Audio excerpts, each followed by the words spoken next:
एक 19 साल की लड़की रिजॉर्ट में काम करने गई। उसकी आंखों में कोई सपने थे, दिल में कोई हौसला था कर देने का। पुलकित आर्या भाजपा के बड़े नेता विनोद आर्या का बेटा, अंकित आर्या जिसको राज्य मंत्री का दर्जा प्राप्त था भाजपा की उत्तराखंड सरकार में, उसका भाई उसको देह व्यापार के लिए पुश करता है। वो देह व्यापार से मना करती है, उसकी नहर में धक्का देकर हत्या कर देता है। और अब ये भी साक्ष्य सामने आ गए कि हत्या करने के बाद वो अंकिता के जानने वालों को बरगलाता है और कहता है मुझे तो पता ही नहीं अंकिता कहां गई और क्या हुआ, और उसका फोन गायब है और फलाना ढिमकाना। सरकार क्या करती है? आपको तो साक्ष्य बचाने थे, आपको पता करना था कि क्या यह देह व्यापार का धंधा बहुत बड़ा है और उसमें कौन कौन लोग इन्वॉल्व हैं। आपने सबसे पहले सबूत मिटाने का काम किया। और मुझे यह कहने में कोई गुर्रेज नहीं है कि जिस सरकार को सबूत वहां पर इकट्ठा करने चाहिए थे, आपने जानबूझकर डिमोलिशन किया कि सारे सबूत मिट जाएं और ये हत्यारे बच जाएं।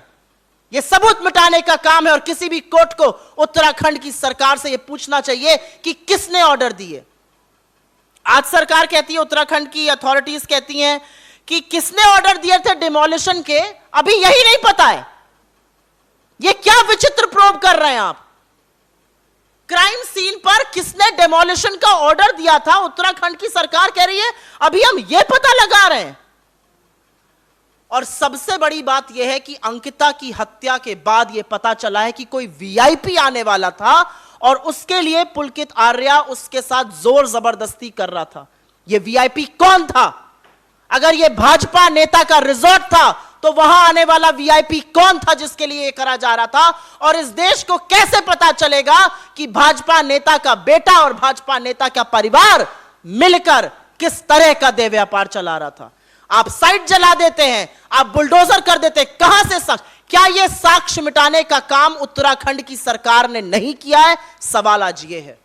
आज कटघरे में ना सिर्फ पुलकित आर्या या उसका पिता बीजेपी का नेता विनोद आर्या है, आज कटघरे में धामी जी की उत्तराखंड की सरकार भी खड़ी है क्योंकि उन्होंने साक्ष्य मिटाने का काम किया है।